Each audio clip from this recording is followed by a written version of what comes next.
Olá pessoal, eu tenho em mãos aqui uma bússola e como todos nós sabemos, a bússola é um instrumento, é um objeto, é um equipamento que nos ajuda a encontrar a nossa direção. E como no vídeo de hoje nós vamos comentar o caput do artigo 5º da Constituição, esse vídeo servirá como bússola, como caminho a seguir na interpretação de todos os 78 incisos do artigo 5º e, por que não dizer, também dos 4 parágrafos do próprio artigo 5º. Bora lá?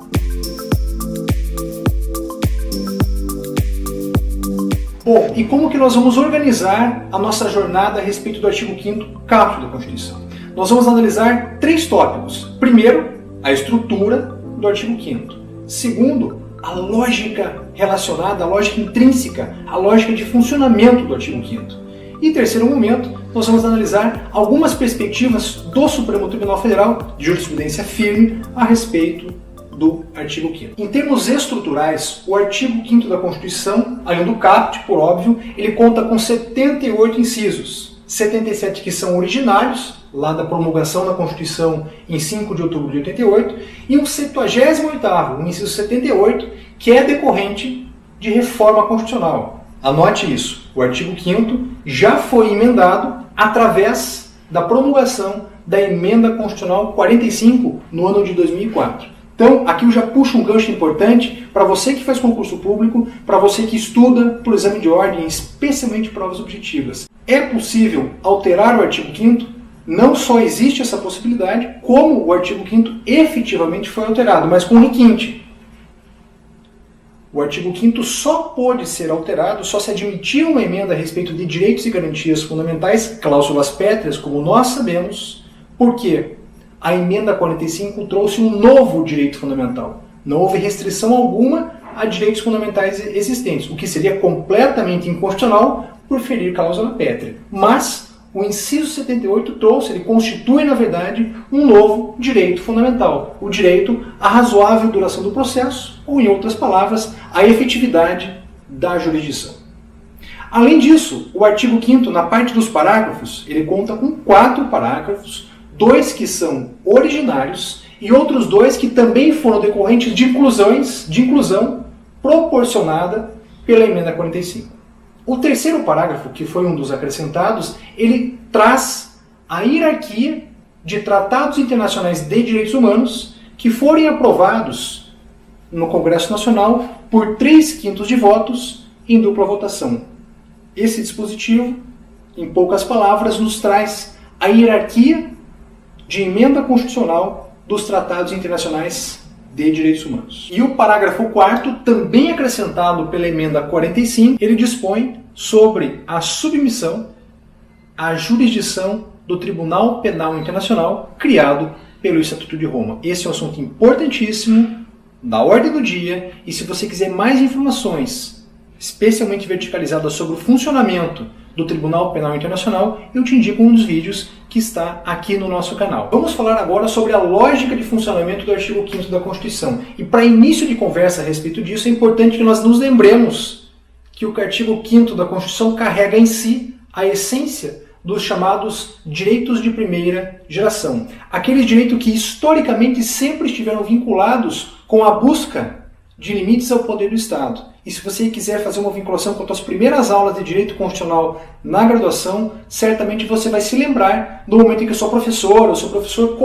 tocou no seguinte assunto: transição de modelo de Estado absolutista para modelo de Estado liberal. É justamente nessa transição que o Estado passa necessariamente a ter limites, separação do poder e, acima de tudo, limites no que diz respeito às suas relações com os cidadãos, que deixam de ser chamados de súditos e passam a ser chamados de cidadãos, justamente porque o discurso que está por trás dos limites ao poder do Estado passa a ser um discurso democrático, um discurso de poder do povo, pelo povo e para o povo. E se o poder é do indivíduo, se o poder é seu, é meu, é nosso, nada mais oportuno, nada mais importante e interessante que o Estado, que recebe o poder através do voto, que se legitima através do voto, respeite os nossos direitos fundamentais de primeira geração. Para que isso ocorra, basta que o Estado respeite um núcleo essencial de ação, interação e convivência da pessoa humana. Basta que o Estado respeite e se abstenha de intervir nos direitos à vida, liberdade, igualdade, propriedade e segurança. Em essência, nós sempre ouvimos falar que os direitos fundamentais de primeira geração constituem, na verdade, proibições de intervenção do Estado. O Estado só intervém na sua liberdade, na minha liberdade, na nossa liberdade, se algum de nós quebrar o pacto social e se nós desrespeitarmos regras elementares de convivência em sociedade e previstas em direito. Só que direitos fundamentais de primeira geração também constituem postulados de proteção. E eu trago aqui as palavras do ministro Gilmar Ferreira Mendes no habeas corpus 104.410, julgado em 2012. Os direitos fundamentais não podem ser considerados apenas como proibições de intervenção, expressando também um postulado de proteção. Pode-se dizer que os direitos fundamentais expressam não apenas uma proibição do excesso, como também podem ser traduzidos como proibições de proteção insuficiente ou imperativos de tutela. O que isso significa? Isso justifica, na verdade, a existência não apenas de direitos no artigo 5º da Constituição, mas também de garantias. Graças às garantias constitucionais previstas no artigo 5º, nós podemos dar vazão à necessidade, à proteção dos nossos direitos de primeira geração. Começar a falar em artigo 5º da Constituição também gera um momentum, gera uma oportunidade interessante para nós conversarmos sobre as diferenças, na verdade, a diferença entre direitos humanos e direitos fundamentais. E para a gente entender essa diferença, basta que nós passemos a pensar, que nós nos relembremos de outro vídeo que nós já gravamos na nossa playlist, que é o constitucionalismo em rede.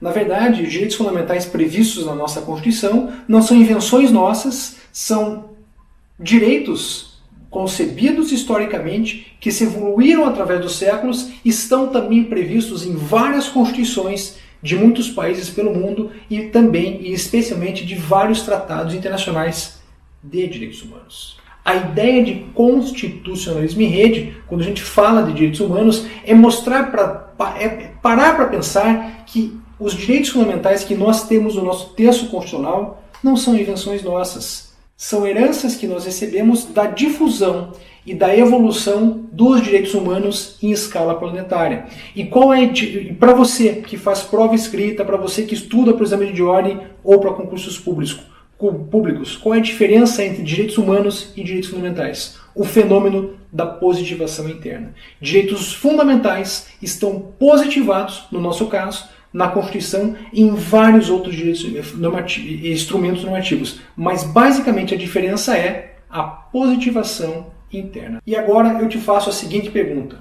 existem direitos fundamentais absolutos?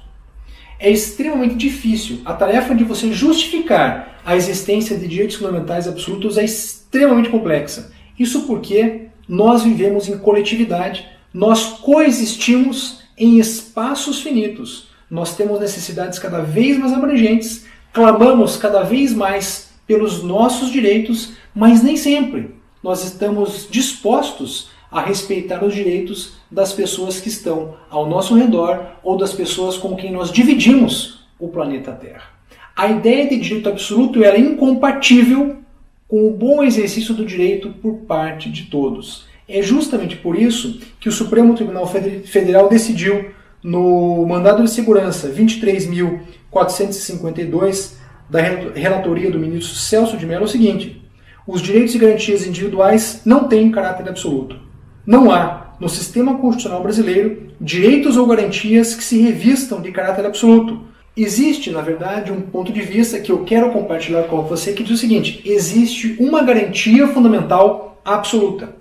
Uma garantia fundamental que não faz conflito com nenhuma outra garantia de outras pessoas ou direitos fundamentais de outras pessoas. E essa garantia fundamental está prevista no artigo 5º, inciso 3, que é a seguinte: ninguém será submetido à tortura, nem a tratamento desumano ou degradante. Há como nós sustentarmos que a vedação à tortura e a tratamento desumano ou degradante é uma garantia absoluta. Isso porque, repito, não existe choque algum com garantias ou com direitos de outras pessoas. Existe uma outra questão super interessante que tem a ver com a aplicabilidade, com a garantia de direitos fundamentais a estrangeiros. Afinal de contas, a redação literal do artigo 5º caput diz que os direitos e garantias previstos na Constituição são garantidos aos brasileiros e aos estrangeiros residentes. Fica a dúvida, então, com relação a estrangeiros não residentes, a pessoas que estejam a turismo, a passeio ou numa mera conexão aérea no país. Será que essas pessoas, por não serem estrangeiros residentes, estão fora da proteção dos direitos e garantias fundamentais aqui na República Federativa do Brasil? De acordo com o Supremo Tribunal Federal, de maneira alguma. Segundo o Supremo decidiu, no habeas corpus 94.016, também relatado pelo ministro Celso de Mello, o súdito estrangeiro, mesmo aquele sem domicílio no Brasil, tem direito a todas as prerrogativas básicas que lhe assegurem a preservação do status libertatis e a observância, pelo poder público, da cláusula constitucional do due process, do devido processo. Eu gostaria de agregar aqui uma possibilidade de nós interpretarmos o caput do artigo 5º, que se limita a estrangeiros residentes, com o artigo 4º, inciso 2 da Constituição, que trata nada mais nada menos do que dos princípios da República Federativa do Brasil nas relações internacionais. E o inciso 2 traz justamente a prevalência dos direitos humanos. Então, numa interpretação conjunta do artigo 4º, inciso 2, que traz a prevalência dos direitos humanos, com o caput do artigo 5º, que literalmente limita a estrangeiros residentes, a gente pode chegar a uma conclusão de que os dois têm harmonia tal que justifica a incidência e a abrangência de todos os direitos fundamentais a quem quer que esteja aqui no território da República Federativa do Brasil. Bom, pessoal, e agora para nós encerrarmos essa grande introdução ao artigo 5º do texto constitucional, nada mais importante do que nós analisarmos um tema super recente e da ordem do dia, que é a eficácia horizontal dos direitos fundamentais. Em poucas palavras, a eficácia horizontal dos direitos fundamentais parte da seguinte ideia: será que os direitos de primeira geração, especialmente esses previstos no artigo 5º, eles são oponíveis apenas em relação ao Estado ou eles poderiam ser oponíveis em relação a particulares? Essa questão, inclusive, já foi objeto de análise pelo Supremo, pelo menos em duas oportunidades que eu trago hoje para a gente conversar sobre eficácia horizontal. Primeiro, por que eficácia horizontal? Porque nós utilizamos essa expressão com o objetivo de separar da eficácia vertical. A eficácia vertical dos direitos fundamentais, ela tem a ver com uma relação vertical de poder entre Estado e cidadãos, daí a necessidade de você limitar o poder do Estado com os direitos fundamentais. A ideia de eficácia horizontal, ela parte de um outro pressuposto, de uma certa horizontalidade entre particulares, e a partir da pergunta: será que nessa horizontalidade entre particulares podemos aplicar a teoria dos direitos fundamentais? Basicamente, a resposta sempre vai depender de uma certa assimetria. Se nós encontrarmos alguma assimetria entre particulares, em tese, é possível aplicarmos a teoria da eficácia horizontal. E justamente por assimetria ser o principal pressuposto, o professor Ingo Sarlet, com quem eu concordo plenamente, diz que a expressão eficácia horizontal é equivocada. Nós deveríamos usar, sugere ele, eficácia dos direitos fundamentais nas relações entre particulares. Então, se você estiver se preparando especialmente para uma prova escrita, tome nota disso. Eficácia dos direitos fundamentais nas relações entre particulares. Pressuposto número 1, assimetria. E pressuposto número 2, e apenas 2, a possibilidade, a existência de um direito fundamental oponível. Vamos ver os dois casos que eu trouxe que o Supremo já decidiu. O primeiro envolve um caso de uma companhia aérea francesa, o caso Air France. E o que decidiu o Supremo? Acolhendo a alegação de ofensa ao princípio da isonomia, a turma reconheceu e deu provimento a recurso extraordinário interposto por empregado brasileiro da companhia Air France, ao qual foram negadas vantagens trabalhistas previstas no regulamento da empresa, sob o argumento de que somente os empregados franceses teriam direito a tais vantagens. Então note que a empresa estava tratando de modo desigual empregados que estavam numa certa igualdade de exercício profissional. O Supremo disse que, em relação da assimetria entre a empresa e os empregados, era possível aplicar direitos fundamentais e tutela de direitos fundamentais nessa relação. Então a assimetria foi identificada. E qual foi o direito fundamental oponível? O direito ao tratamento isonômico decorrente do direito à isonomia constitucional previsto no artigo 4º da Constituição. Então esse é o case número 1. O case número 2 envolveu a União Brasileira de Compositores. E basicamente o que o Supremo decidiu foi o seguinte: o espaço de autonomia privada garantido pela Constituição às associações não está imune à incidência dos princípios constitucionais que asseguram o respeito aos direitos fundamentais de seus associados. O que estava por trás desse caso?